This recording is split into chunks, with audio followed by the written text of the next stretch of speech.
आज की कहानी जीवन का कटु सत्य है, क्योंकि जो होना है वो होना ही है। भगवान विष्णु गरुड़ पर बैठकर कैलाश पर्वत पर गए।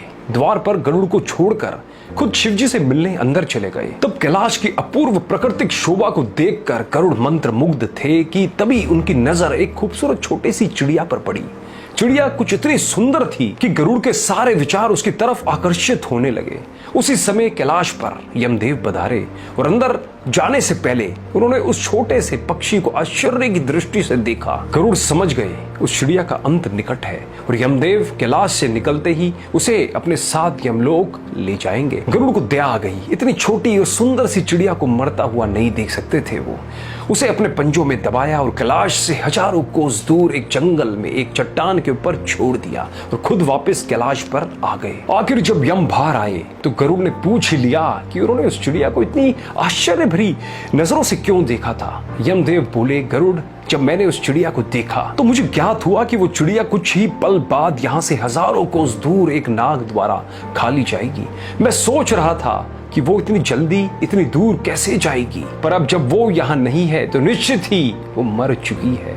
गरुड़ समझ गए मृत्यु टाले नहीं टलती, चाहे कितनी भी चतुराई की जाए। इसलिए कृष्ण जी कहते हैं, करता तू वह है जो तू चाहता है, परंतु होता वह है जो मैं चाहता हूं।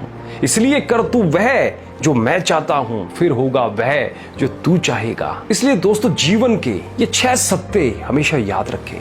पहला, कोई फर्क नहीं पड़ता कि आप कितने खूबसूरत हैं, क्योंकि लंगूर और गोरिल्ला भी अपनी और लोगों का ध्यान आकर्षित कर ही लेते हैं। दूसरा, कोई फर्क नहीं पड़ता आपका शरीर कितना विशाल और मजबूत है, क्योंकि शमशान तक आप अपने आप को नहीं ले जा सकते। तीसरा, आप कितने भी लंबे क्यों ना हो, मगर आने वाले कल को आप देख नहीं सकते। चौथा, कोई फर्क नहीं पड़ता आपकी त्वचा कितनी गोरी और चमकदार है, क्योंकि अंधेरे में रोशनी की जरूरत पड़ती ही है। पांचवा, कोई फर्क नहीं पड़ता कि आप नहीं हंसेंगे तो सभ्य कहलाएंगे, क्योंकि आप पर हंसने के लिए दुनिया खड़ी है। छठा, कोई फर्क नहीं पड़ता कि आप कितने अमीर हैं और दर्जनों गाड़ियां आपके पास है, क्योंकि घर के बाथरूम तक आपको चल के ही जाना पड़ेगा। इसलिए संभल कर चलिए, जिंदगी का सफर छोटा है, हंसते हंसते काटिए, आनंद आएगा। और अंत में ये बात हमेशा याद रखिएगा कि क्या जो होना है वो होके ही रहेगा।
हो तो इस कहानी को ज्यादा से ज्यादा औरों के साथ भी शेयर जरूर कीजिएगा, जिनसे उन्हें भी पता चल सके कि जो होना है वो होके ही रहेगा। धन्यवाद।